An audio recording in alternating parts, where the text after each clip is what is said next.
بسم اللہ الرحمن الرحیم والصلاة والسلام علی رسول اللہ وبعد۔ حضرات گرامی قدر، ہم پر اللہ تبارک و تعالیٰ کا بے شمار احسان ہے کہ اس نے ہمیں دین کی فہم عطا فرمائی، دین کو سیکھنے سکھانے والا، پڑھنے پڑھانے والا اللہ رب العالمین نے ہمیں بنایا۔ اس دین میں عقیدے کی اصلاح بڑی ضروری ہے، عقیدے کی درستگی انتہائی ضروری ہے۔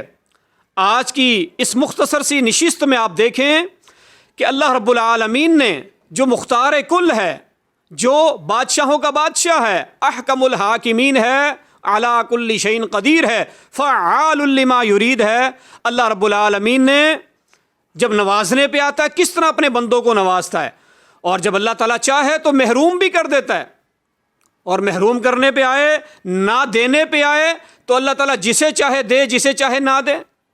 قل اللہم مالک الملک، وہ مالک الملک ہے، اس کی مرضی ہے، وہ اپنی مرضی کا مالک ہے، وہ مختار کل ہے۔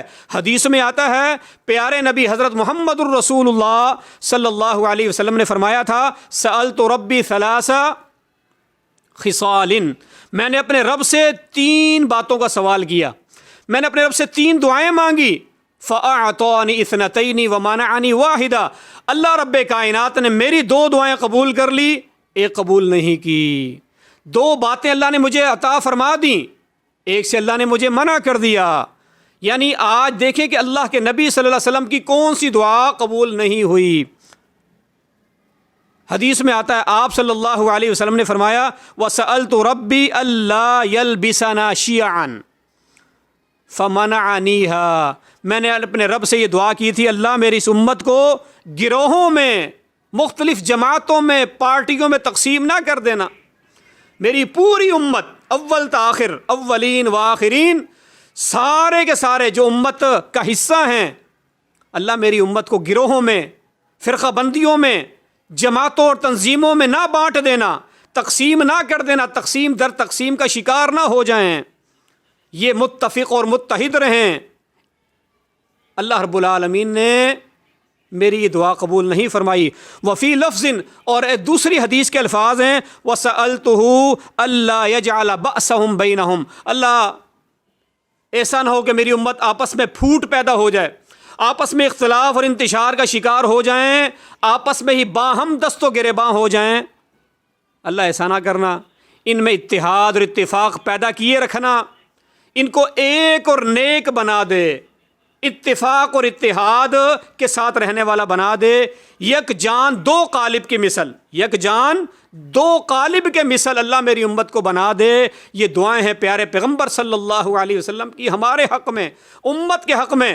مقصد کیا تھا؟ امت افتراق کا شکار نہ ہو، امت اختلافات کا شکار نہ ہو، امت تنازعات میں نہ بٹ جائے، ذاتی، گروہی، تنظیمی اور مسلکی اور صوبائی اور قومی بنیادوں پر آپس میں تقسیم کا شکار نہ ہو جائے۔ یہ پیارے نبی صلی اللہ علیہ وسلم کی حرص تھی، آپ کی تڑپ تھی، آپ کی فکر تھی، آپ کی دعا تھی۔ مقصد تھا کہ امت متحد رہے، اتفاق کے ساتھ رہے، باہم دست و گریبان نہ ہو۔ فمنعنیہا، میرے رب نے میری دعا قبول نہیں کی۔ آج یہی وجہ ہے امت افتراق کا شکار ہے، تنازعات کا شکار ہے، آپس میں باہم دست و گریبان ہے۔ ہمیں پیارے نبی سے محبت ہے، ہمیں پیارے نبی سے الفت ہے، تو ہمیں پیارے نبی کی اس خواہش کا احترام کرتے ہوئے اور آپ کی اس دعا کا احترام کرتے ہوئے ہمیں بھی باہم اتفاق اور اتحاد کے ساتھ رہنا چاہیے۔ یہ رنگ و نسل اور یہ جماعتیں اور تنظیمیں تو محض ایک تعارف ہیں، اصل ہے اتفاق اور اتحاد۔